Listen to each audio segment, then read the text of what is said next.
Praise the Lord. दोस्तों, हम आपका स्वागत करते हैं आज के बाइबल अध्ययन में। और आज हम बाइबल अध्ययन करेंगे मरकुस रचित सुसमाचार उसका 11 अध्याय 27 से 33 पद तक, जहां पर कुछ इस प्रकार से लिखा है। यदि आपके पास बाइबल है तो आप अपनी बाइबल को मेरे साथ में खोल लीजिए, यदि नहीं भी है तो भी आप फोन में इसे पढ़ सकते हैं। यीशु के अधिकार पर प्रश्न। वह फिर यरूशलेम में आए और जब वह मंदिर में टहल रहा था तो प्रधान याजक और शास्त्री और पुराने उसके पास आकर पूछने लगे, तो यह काम किस अधिकार से करता है? वह अधिकार तुझे किसने दिया है कि तू यह काम करे? दोस्तों, यहाँ पर जब प्रभु यीशु मसीह मंदिर में थे, प्रार्थना भवन में थे, तो कुछ लोग प्रभु यीशु मसीह के पास आए। शास्त्री, याजक और फरीसी लोग यीशु मसीह के पास आए ताकि वो कुछ प्रश्नों को पूछकर यीशु मसीह को फंसा सकें, उस पर दोष लगा सकें। उसको पकड़ने का यत्न वो लोग कर रहे थे, उसको नाश करने का यत्न कर रहे थे। इसलिए उन्होंने यीशु मसीह से ये सवाल पूछ लिया कि तू हमें ये बता कि तू ये सारे काम जो तू करता है ये किसके अधिकार से करता है? किसने तुझे ये अधिकार दिया इन सब कामों को करने का? किन सब कामों को करने का? अगर हम पिछले दिनों में देखते हैं तो यीशु मसीह ने सब लोगों को मंदिर से बाहर निकाल दिया। जितने भी लूट करने वाले लोग थे उन्हें बाहर निकाल दिया। तो ये फरीसी लोग ये पूछ रहे हैं कि तुझे ये अधिकार किसने दिया?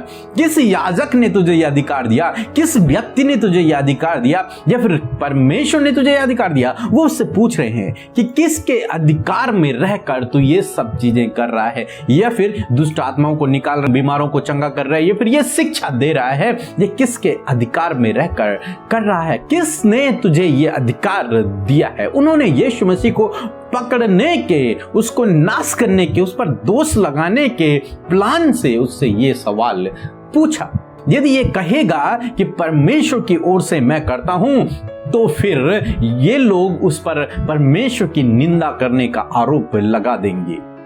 और यदि ये कहेगा कि मैं स्वयं से करता हूं, तो फिर यीशु मसीह तो झूठा ठहरा। तो इसलिए वो यीशु मसीह को पकड़ने के अभिप्राय से यीशु मसीह से इस सवाल को उन्होंने पूछा। परंतु आप जानते हैं यीशु मसीह ने क्या किया? यीशु मसीह ने उनके सवाल का जवाब नहीं दिया। और अगर हम देखें, यदि आपसे कोई ये सवाल पूछे, मुझसे कोई ये सवाल पूछे, तो हम तो डायरेक्टली कह देते हैं कि हम तो प्रभु यीशु मसीह के चेले हैं, प्रभु यीशु मसीह के सेवक, उसने हमें अधिकार दिया, या फिर और भी बड़ी बड़ी बातें हम लोग कहने लग जाते हैं। परंतु यीशु मसीह को देखो, यहाँ पर यीशु मसीह ने ये सब बातें नहीं की। यीशु मसीह बहुत बुद्धिमान है और उन्होंने क्या कहा, आगे हम देखते हैं। यीशु ने उससे कहा, मैं भी तुमसे एक बात पूछता हूँ, मुझे उत्तर दो तो मैं तुम्हें बताऊंगा कि ये काम किस अधिकार से करता हूँ। यूहन्ना का बपतिस्मा क्या स्वर्ग की ओर से था या मनुष्य की ओर से था? मुझे उत्तर दो। और तब प्रभु यीशु मसीह ने उनसे एक और सवाल पूछ लिया। पहले तो फरीसियों ने यीशु मसीह से पूछा, याजकों ने यीशु मसीह से पूछा, परंतु यीशु मसीह ने उनका उत्तर न देकर अपना एक सवाल उनसे पूछ लिया कि पहले तुम मुझे उत्तर दो, और यदि तुम मुझे उत्तर दोगे तो मैं भी तुम्हें तुम्हारे सवाल का उत्तर दूंगा। और यीशु मसीह ने उनसे पूछा कि तुम मुझे ये एक बात बताओ, जो यूहन्ना बपतिस्मा देने वाला था वो किसकी ओर से था? वो किसकी ओर से बपतिस्मा दे रहा था? परमेश्वर की ओर से, स्वर्ग की ओर से, या फिर मनुष्यों की ओर से? किसकी ओर से था वो? ये वो खुद से कर रहा था या फिर परमेश्वर की ओर से था? और यहाँ पर प्रभु यीशु मसीह ने उन लोगों को फंसा दिया, उन लोगों को फंसा लिया, और वे लोग प्रभु यीशु मसीह को सही से उत्तर नहीं दे पाए। क्यों नहीं दे पाए? आगे हम देखते हैं। तब वे आपस में विवाद करने लगे कि यदि हम कहें कि स्वर्ग की ओर से, तो वह कहेगा, फिर तुमने उसकी प्रतीति क्यों नहीं की? और यदि हम कहें मनुष्य की ओर से, तो लोगों का डर है, क्योंकि सब जानते हैं कि यूहन्ना सचमुच भविष्यवक्ता था। और दोस्तों, यहाँ पर क्या हुआ? अब शास्त्री, फरीसी और याजक लोग आपस में वाद विवाद करने लगे, आपस में सोचने लगे कि अब यदि हम इसके सवाल का जवाब देते हैं, यदि हम कहते हैं कि यूहन्ना बपतिस्मा देने वाला स्वर्ग की ओर से था, यानी कि परमेश्वर की ओर से था, तो ये हमसे कहेगा कि फिर तुमने उस पर विश्वास क्यों नहीं किया? फिर तुमने बपतिस्मा क्यों नहीं लिया? फिर तुमने उसकी बातों की प्रतीति क्यों न की? उस पर भरोसा क्यों नहीं किया? उसकी बातों पर विश्वास क्यों न किया? तो परमेश्वर की ओर क्यों न फिरे? और यदि हम कहें कि वो मनुष्यों की ओर से था, वो खुद से था, वो कोई भविष्यवक्ता नहीं था, या फिर वो स्वर्ग की ओर से नहीं था, परमेश्वर की ओर से नहीं था, तो फिर जो लोग वहां आसपास में हैं वो लोग उन पर चिढ़ जाएंगे, क्योंकि सभी लोग उसे एक भविष्यवक्ता समझते थे कि वो परमेश्वर की ओर से आया हुआ एक दूत है, भविष्यवक्ता है। और यदि ये फरीसी, शास्त्री और याजक लोग यीशु मसीह से ये कहते हैं कि वो स्वयं से था, तो सारे लोग इन पर चिढ़ जाएंगे, इनके विरोध में हो जाएंगे। इसलिए ये लोग जवाब नहीं दे पाए, यीशु मसीह के सवाल का जवाब नहीं दे पाए, क्योंकि ये फंस गए। उस जवाब में ये फंस गए कि हम कहें तो कहें क्या। अगर हम ये कहते हैं तो भी हम फंस रहे हैं, अगर ये कहते हैं तो भी हम फंस रहे हैं। फिर हम आगे देखते हैं क्या हुआ। अर्थात उन्होंने यीशु मसीह को उत्तर दिया, हम नहीं जानते। यीशु ने उनसे कहा, मैं भी तुमको नहीं बताता कि ये काम किस अधिकार से करता हूँ। आमीन। फिर यहाँ पर इस प्रकार से हुआ कि उन लोगों ने आपस में डिस्कस करके ये निर्णय लिया कि उन्होंने यीशु मसीह से कहा कि हम नहीं जानते कि यूहन्ना किसकी ओर से था, हम नहीं जानते कि वो परमेश्वर की ओर से था या फिर स्वयं की ओर से, हमें नहीं पता, हम नहीं जानते।